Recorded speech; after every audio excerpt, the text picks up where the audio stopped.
Welcome to cute moms recipe. அஸ்ஸலாமு அலைக்கும் friends, எல்லோரும் எப்படி இருக்கீங்க? எல்லோரும் நல்லா இருக்கணும்னு இறைவனை வேண்டிக்கிறேன். இன்றைக்கி நம்ம சேனலில் பச்சரிசி மாவில் ஹஜூர் பனியாரம் எப்படி செய்கிறது அப்படின்னு தான் பார்க்க போகிறோம். வீடியோக்குள்ளே போகிறதுக்கு முன்னாடி நம்ம சேனலை இது வரைக்கும் நீங்கள் சப்ஸ்கிரைப் பண்ணலன்னா சப்ஸ்கிரைப் பண்ணி வச்சுக்கோங்க. பக்கத்தில் இருக்கிற பெல் ஐக்கானை ப்ரெஸ் பண்ணி ஆளுங்கிற ஆப்ஷனை கிளிக் பண்ணிங்கன்னா நான் போடுற வீடியோட லிங்க் உங்களுக்கு உடனுக்குடனே கிடைக்கும். இப்போ வாங்க நம்ம வீடியோக்குள்ளே போகலாம். ஒரு பவுலில் ஒரு முட்டை எடுத்து உடச்சி ஊற்றிக்கலாம். நான் நாட்டுக்கோழி முட்டை எடுத்திருக்கேன். நீங்கள் கிடைக்கலன்னா நீங்கள் சாதாரணமாக பிராய்லர் கோழி முட்டை எடுத்துக்கலாம். இதில் வந்து அரை கப்பு சீனியை சேர்த்துக்கலாம். சேர்த்துட்டு ஒரு அரை டீஸ்பூன் உப்பும் சேர்த்துக்கலாம். சேர்த்துட்டு மிக்ஸ் பண்ணிக்கோங்க நல்லா, சீனி கரையிற அளவுக்கு. சீனியை வந்து நீங்கள் பொடி பண்ணி கூட சேர்த்துக்கலாம். இப்போ இது ஒரு பக்கம் இருக்கட்டும். இப்போ இந்த மாதிரி ஒரு பெரிய தாம்பாளம் எடுத்திருக்கேன். இதில் வந்து 1.5 கப்பு அரிசி மாவு எடுத்துக்கிறேன். இது வந்து இடிச்சிட்டு வறுத்த பச்சரிசி மாவு அரை கப்பு சேர்த்து போட்டிருக்கேன். 1.5 கப்பு போட்டிருக்கேன். 1/4 கப்பு மைதா.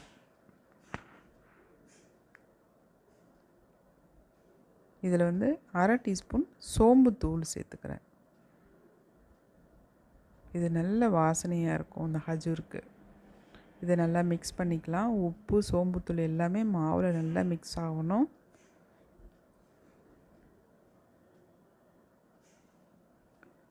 இப்போது ஒரு எண்ணெய் சட்டியில் 1.5 டேபிள் ஸ்பூன் நெய்யை உருக்கி இதில் சேர்த்துக்கலாம். இது வந்து 1.5 டேபிள் ஸ்பூன் மட்டும் சேருங்க, இதுக்கு மேலே சேர்க்காதீங்க. இப்போ நான் உருக்கி எடுத்துகிட்டு வந்துட்டேன். இப்போ நெய்யை வந்து அந்த மாவில் ஊற்றிக்கலாம்.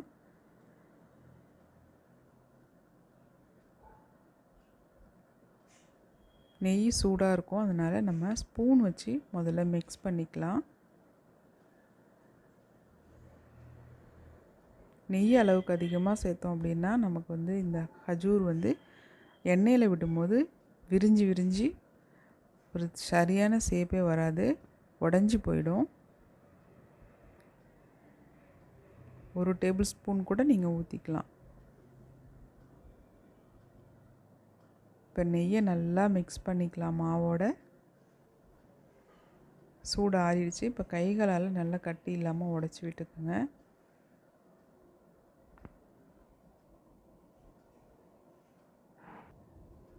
இப்போ நம்ம மிக்ஸ் பண்ணி வச்சுருந்த முட்டை சீனி கலவையை இதோட சேர்த்துக்கலாம். ஒரு தடவை நல்லா மிக்ஸ் பண்ணிக்கோங்க.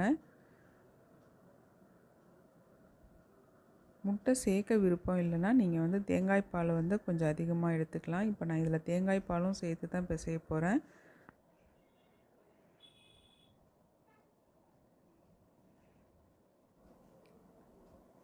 இப்போ எல்லாம் நல்லா மிக்ஸ் ஆகிடுச்சு.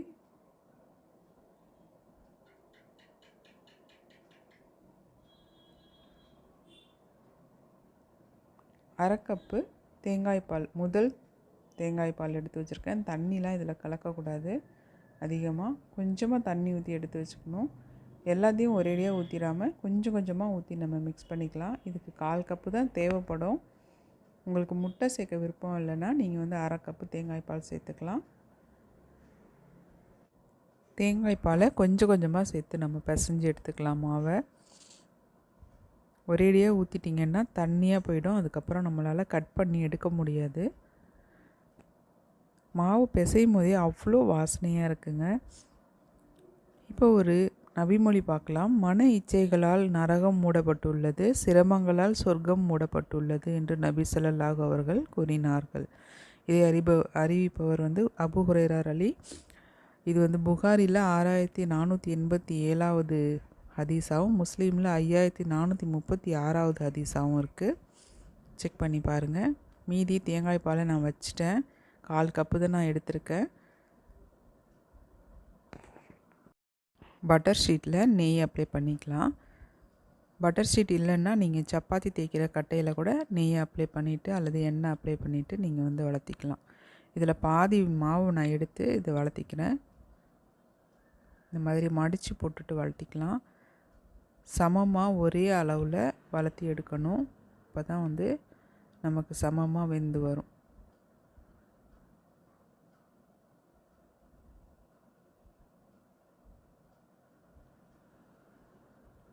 இப்போ இந்த அளவுக்கு மொத்தமாக வளர்த்திக்கோங்க.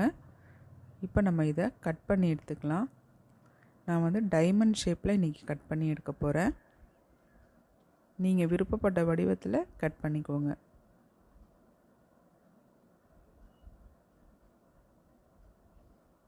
பட்டர் ஷீட்டில் ரொம்ப ஈஸியாக எடுக்க வரும்.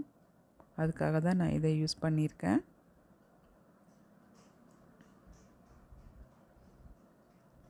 இதே மாதிரி எல்லாத்தையும் நம்ம கட் பண்ணி எடுத்துக்கலாம். எண்ணெய் சூடாக இருக்குது. இப்போ நம்ம இதை போட்டு பொரித்து எடுத்துடலாம்.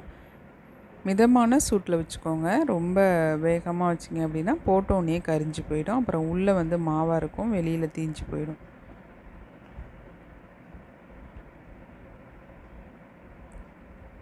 ஒரு பக்கம் செவந்தோடனே இன்னொரு பக்கம் திருப்பி போட்டுக்கலாம்.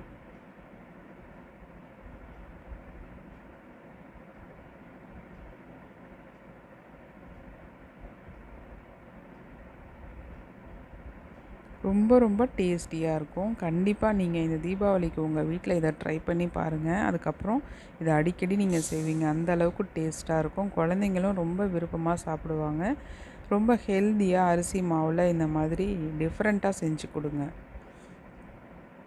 இதை வந்து கோதுமை மாவில் செய்யலாம், மைதா மாவில் செய்யலாம், ரவை சேர்த்து செய்வாங்க. நான் வந்து இன்றைக்கி பச்சரிசி மாவில் செஞ்சுருக்கேன்.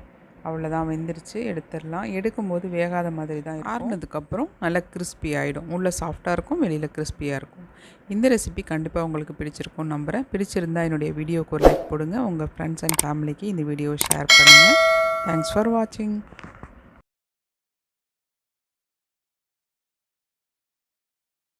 இந்த வீடியோ உங்களுக்கு பிடிச்சிருந்தா லைக் பண்ணுங்க, ஷேர் பண்ணுங்க, கமெண்ட் பண்ணுங்க. மறக்காம நம்ம சேனலை சப்ஸ்கிரைப் பண்ணிக்கோங்க. தேங்க்ஸ் ஃபார் வாட்சிங்.